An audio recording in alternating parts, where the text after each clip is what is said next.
Hey guys, JHoyt here. Quick little announcement. My birthday is coming up on June 27th.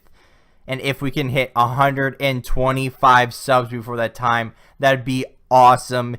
But if you guys want to support me a little bit more, send me a nice little birthday present. There is a donation link down in the description. It's under Streamlabs. If you scroll down a little bit, go through all my sponsors and everything else, it is down there. Make sure you check that out. But if you guys don't want to do that, make sure you hit the like button, hit the subscribe button, and enjoy the video. You already know just where I be, dog. I ain't being cocky, but Philly what I'm reppin'. Watch me check it like it's hockey. I ain't tryna get it twisted. If you get it, then you got me. If you with it, cool. If not, I'll treat you like a Tamagotchi. I'ma let you down point. Yeah, I never disappoint. What's going on, guys? JHoyt back with you today. Welcome back to some online versus play. We're playing as Tampa Bay versus the Pittsburgh Penguins. Just a random opponent today. And like I said in the beginning, I guess before the intro, we have 4 days left by the time you guys see this until my birthday, until we hit the goal of 125 subs. We are 5 subs away from the goal. So if you guys can help me out with that, that would be amazing. If not, then continue to hit the like button, keep watching, all that other good stuff like I said in the intro. However, today we're going to be talking about the Ottawa Senators because they kind of are going through some crap right now. And let's just start off with at the end of last season. So back, I should say in April, like I guess middle to end of April, when they were already eliminated from the playoffs. They didn't have a chance and they sucked basically all year. And a lot of it was due with, a lot of different things. But apparently there was rumors going out that Mike Hoffman's, I might get their correct titles wrong, but Mike Hoffman's girlfriend, fiance, wife, I don't know what she is, but apparently there was rumors about her that she was like having fake accounts and doing a whole bunch of stuff and basically like cyberbullying, the Carlsons, as far as Eric Carlson and his wife. I forget her name, but they lost their child earlier in the year, I believe it was. And, apparently there was rumors that Hoffman's girlfriend, wife, whatever, was having all these fake accounts and saying all these, oh, I'm glad you're gone, and blah, blah, blah, blah, and like a whole bunch of random crap. But those are all rumors, right? I have not seen any proof. I don't think there's been any proof out there.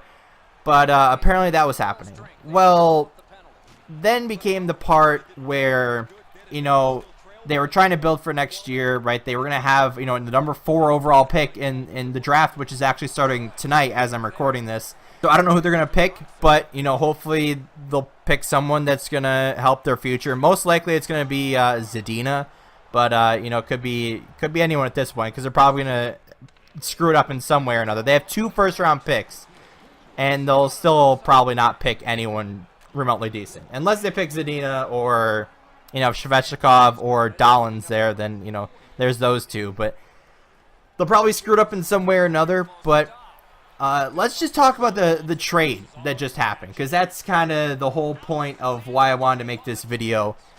And let's just start with the trade in general. So, initially, there was 2 trades involved in this. 2. Okay, so the Ottawa Senators traded Mike Hoffman, defensive prospect Cody Donahue, and a 2020 5th-round draft pick to the San Jose Sharks in exchange for forward Michael Bodker, defensive prospect Julius Bergman, and a 2020 6th-round draft pick. So when I first saw this trade, I was like, okay, Ottawa's stupid because, first of all, if you just look at the numbers, just comparison of the numbers. Now, Donahue and Bergman are kind of whatever in this trade. The picks, kind of whatever. It doesn't really matter that much. Like, there's not really a big difference in what they're getting other than Hoffman versus Bodker. So that's what my main point is going to be here. I'm not really going to showcase, anything else in this trade itself. But let's just start with Hoffman. So Hoffman was drafted, I believe, yes, 5th round in 2009 by Ottawa. He then joined their AHL team, the Binghamton Senators. Did all right, 25 points. Next year, they won the Calder Cup. Actually, no, the year he made his debut, he won the Calder Cup. And then he made his NHL debut the following year, but played most of the year in the AHL. Then went up, played a few more games in the NHL, but played majority of the time in the AHL. Same thing happened the next year. Played a little bit more in the NHL, had 6 points in 25 games, and then spent majority of the year in the AHL. 51 games played, 67 points, 30 goals. You know, just absolutely incredible numbers. Next year, they were like, all right, time to bring him up. Now, this is where he kind of took off. 79 points, or not 79 points, 79 games played, 49 points, or 48 points, excuse me, in the NHL, 27 goals in his kind of first full year in the NHL. Second year, 78 games played once again, 59 points, so solidly improving. Third year in the NHL, 74 games played, okay, games that went down a little tiny bit, however, points went up by 2, 61 points. Then this last year, 82 games played, so he played all of them, had 56 points. So he's a solid point getter, he scores goals, and he's clearly a top-line player for them.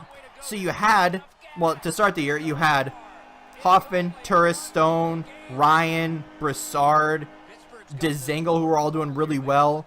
Then you had, you know, Pajot, Smith, you know, whoever else was in their bottom 6. But they had a pretty decent team, they just couldn't really put it together. But Hoffman, they were bouncing him around like he was a bouncy ball. So I just don't understand where the coach's thinking was, you know, behind that. But anyway, Hoffman, solid point getter, solid goal scorer. I believe he was leading the team in goals for the last couple of years or something like that. But he was, you know, absolutely solid in his own right. And, you know, the fact that they got rid of him really makes me question the staff there. But then you go to what they got back. Maybe it's a little bit more even than anything. So you remember, you know, 50 points. You know, I think up to 60, went down to 56 or whatever it is. Solid goal scorer all around. But this is what they get back. Michael Bodker. Now, they are both the same age. They're 28. Bodker, okay, former first-round pick in 2008. 8th overall by Phoenix at the time.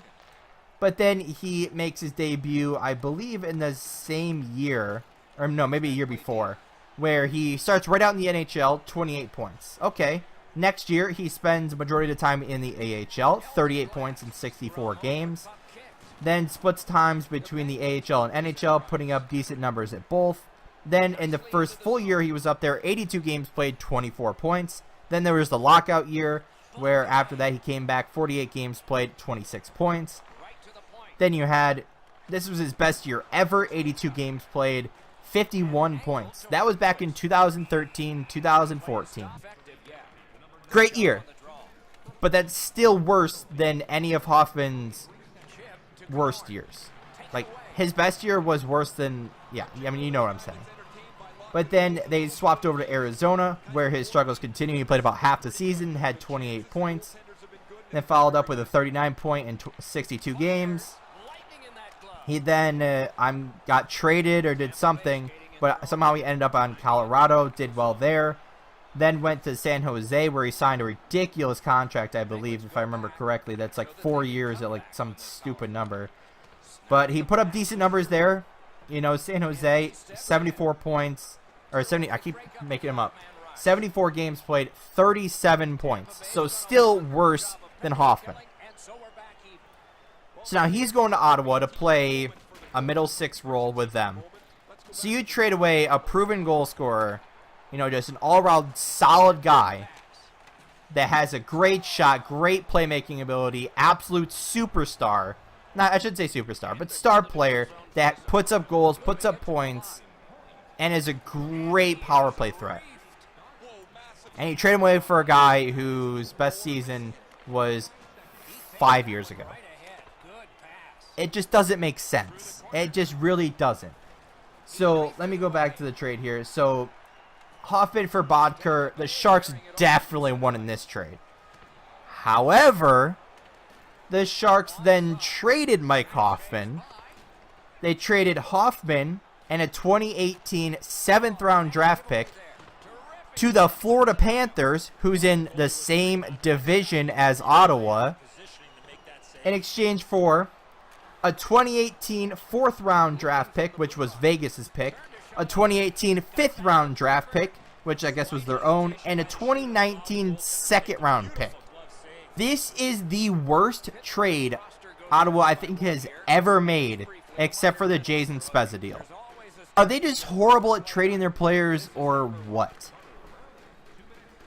Now, I was going to go through here and just criticize them over and over and over again, but is it really worth it at this point?